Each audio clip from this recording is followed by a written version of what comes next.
ธนาคารโลกลงติดตามการก่อสร้างทางหลวงแห่งชาติเลขที่ 2W เมืองไซหาเมืองปากแบงแขวงอุดมไซเน้นนักให้เล็งปฏิบัติสำเร็จตามแผนวันที่26มังกร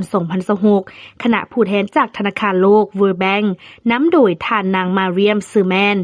ผู้อำนวยการห้องการธนาคารโลกประจำคงเขตเวียดนามกัมพูเจียและสปป.ลาวพร้อมด้วยท่านคิวมาทาราหัวหน้าธนาคารโลกประจำสปป.ลาวพร้อมคณะได้ลงเคลื่อนไหวติดตามและกวดกาภาคสนามบรรดาโครงการก่อสร้างและปรับปรุงเส้นทางภายใต้โครงการพัฒนาตามแนวทางเศรษฐกิจอาซีตะวันออกเฉียงใต้อยู่แขวงอุดมไซโครงการพัฒนาตามแนวทางเศรษฐกิจอาซีตะวันออกเฉียงใต้แม่นยุทธศาสตร์สำคัญของรัฐบาลสปป.ลาวในการพันขยายผลประโยชน์จากทางรถไฟลาวจีนเพื่อหันเปลี่ยนสปป.ลาวจากประเทศที่บ่มีทางออกสู่ทะเล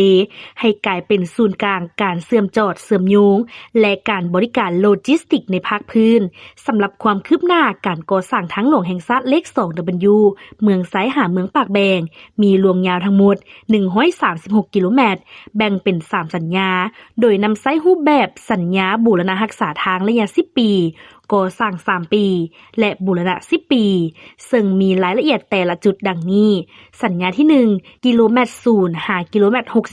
68.4 เริ่มแต่ทั้ง3แยก13เหนือเมืองไซหาเขตเมืองแบงความคืบหน้าแล้ว 11.32% สัญญาที่2กิโลเมตร 68.4 หากิโลเมตร121แต่เมืองปากแบงหาเมืองหุนมีความคืบหน้า 4.37% สัญญาที่3กิโลเมตร121หากิโลเมตร136แต่เมืองหุนหาเทศบาลเมืองปากแบงปัจจุบันกำลังอยู่ในขั้นตอนการสำรวจเพื่อออกแบบรายละเอียดส่วนเส้นทางหลวงท้องถิ่นแต่เลขที่ 1867แต่เทศบาลเมืองหุนหาไซแดนเมืองนาแลแขวงหลวงน้ำทาซึ่งมีรวงยาวทั้งหมด41กิโลเมตรเป็นสัญญารูปแบบมอบเหมาผสมผสานระยะก่อสร้าง2ปีบูรณะรักษา3ปีปัจจุบันมีความคืบหน้า 73.15% ผ่านการกดกาทีมงานพบว่ายังมีบางสิ่งท้าทายเป็นต้นแมนสภาพฝนตกหนักในระยะฤดูฝนผ่านมา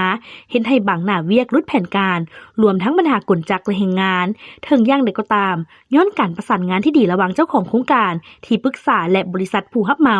จึงเฮ็ดให้การจัดตั้งปฏิบัติมีความสะดวกในหลายด้านการเยี่ยมยามคณะผู้แทนธนาคารโลกได้เน้นหนักให้บริษัทผู้รับเหมาเร่งจัดตั้งปฏิบัติเวียกงานโครงการและระบบระบายน้ำให้สำเร็จตามกำหนดเวลาพร้อมทั้งเอาใจใส่เวียกงานสิ่งแวดล้อมสังคมและความปลอดภัยทางบกอย่างเข้มงวดเพื่อให้เส้นทางดังกล่าวกลายเป็นเส้นทางยุทธศาสตร์ที่ช่วยสุขยุเศรษฐกิจสังคมของแขวงอุดมไซ